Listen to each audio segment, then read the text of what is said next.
Mataas na ang araw nang magising si Alexa. Pinakiramdaman niya ang sarili. Masakit ang kanyang ulo at mga kasukasuan.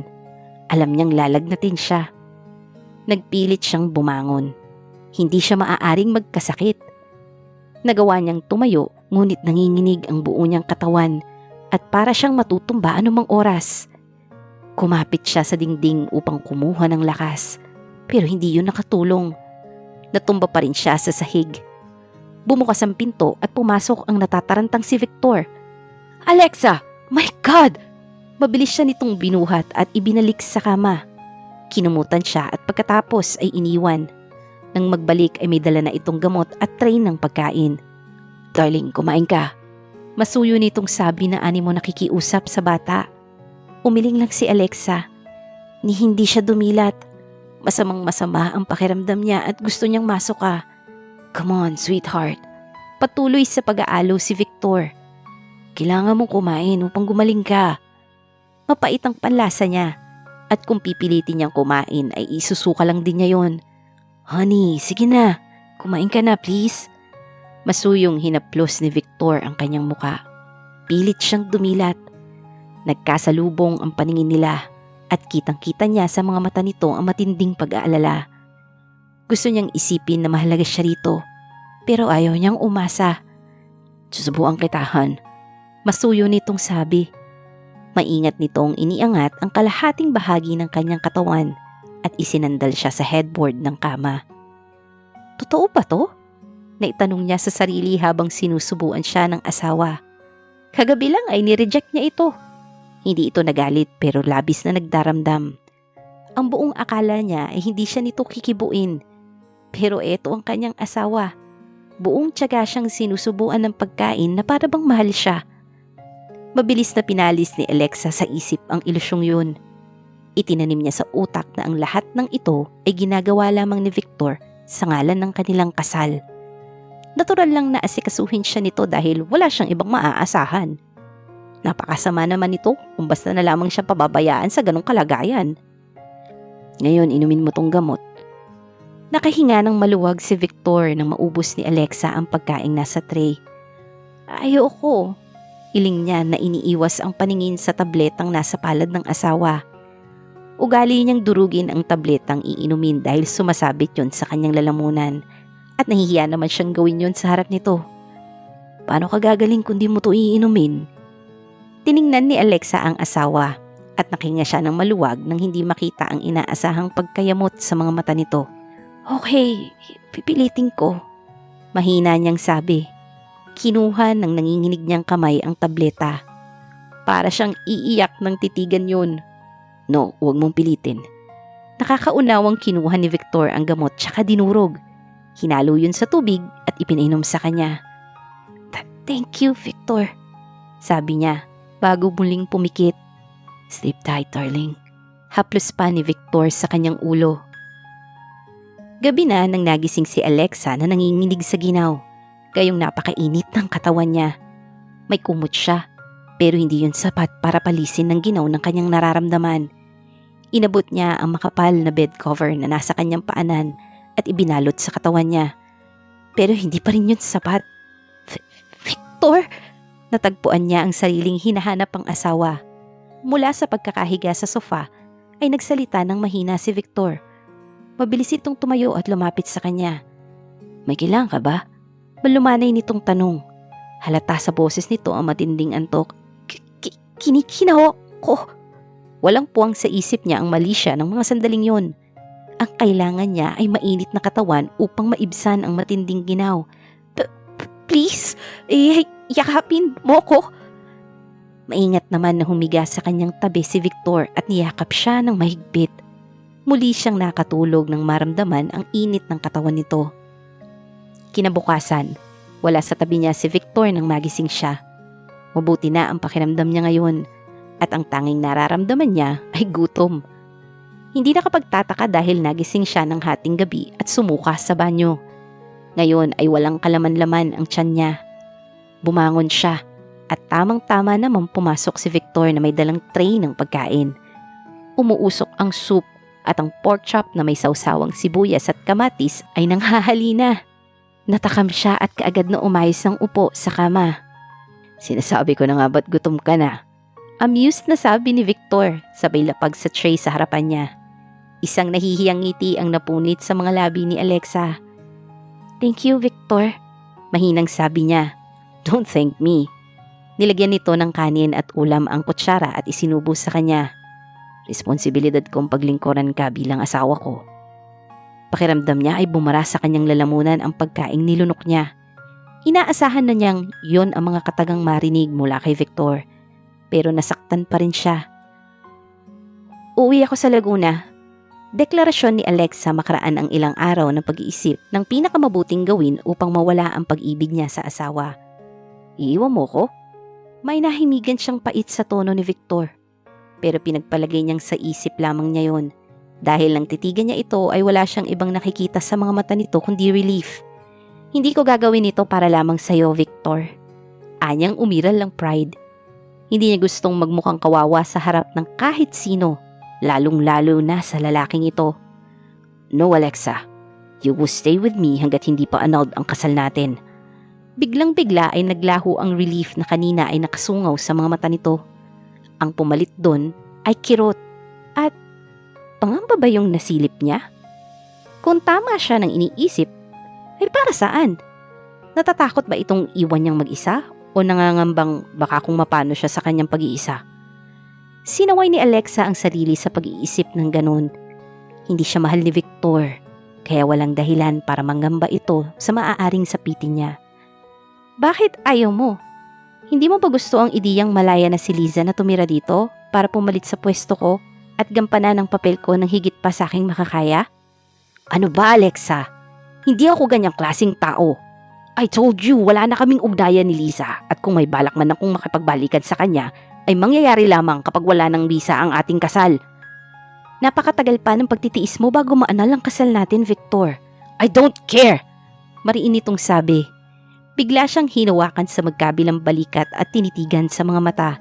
Hindi ka aalis dito.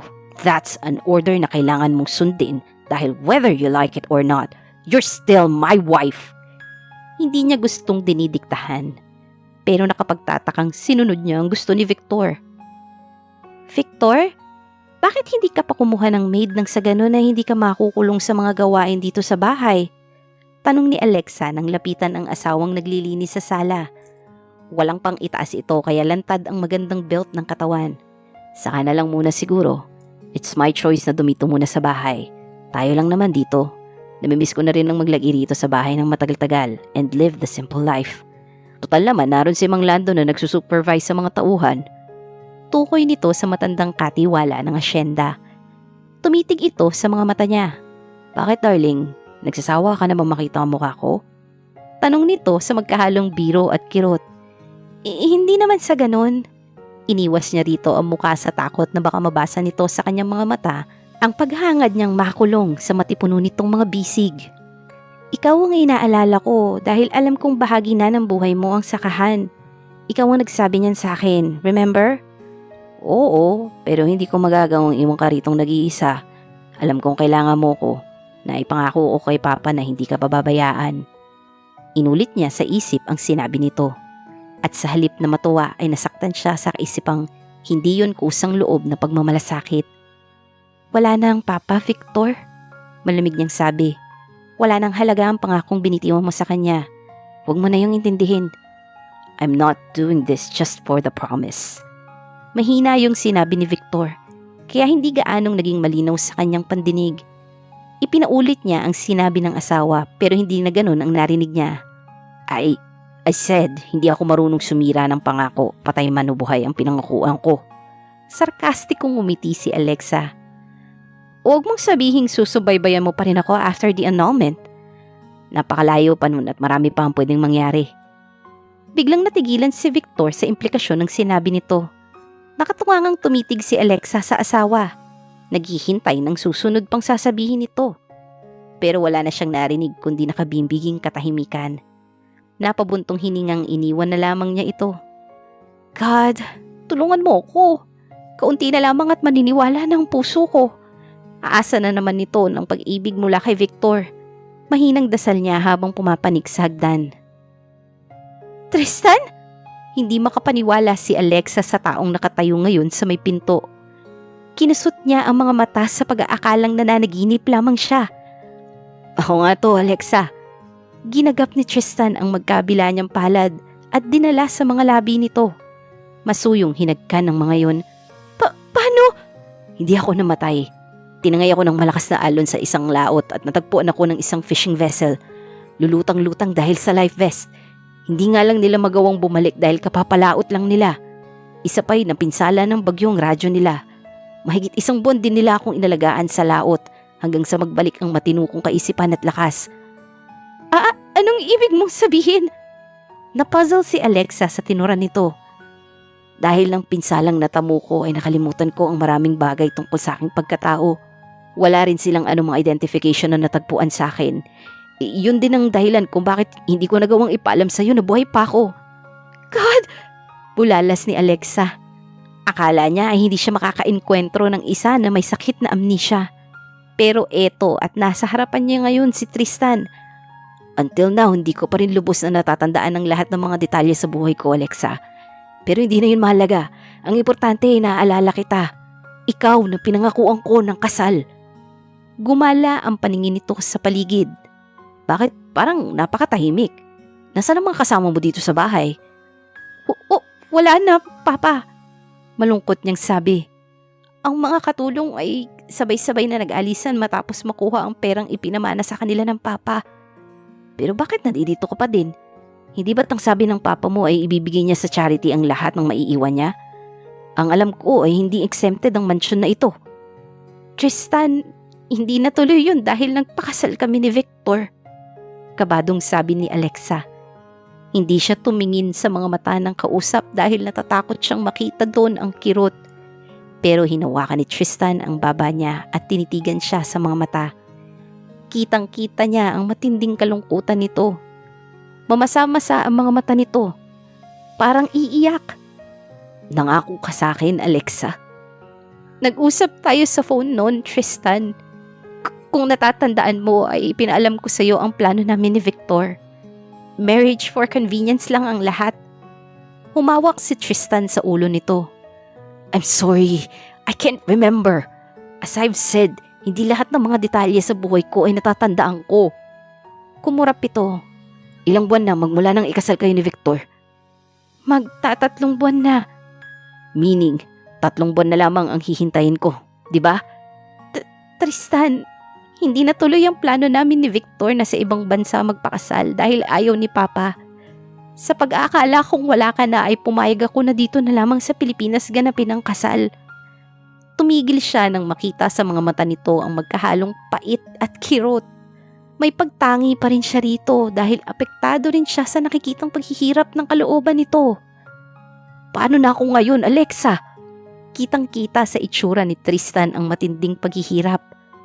Labis na nahabag si Alexa sa binata. Niyakap niya ito sa pagnanais na maibsan ang paghihirap ng kalooban nito. Alexa!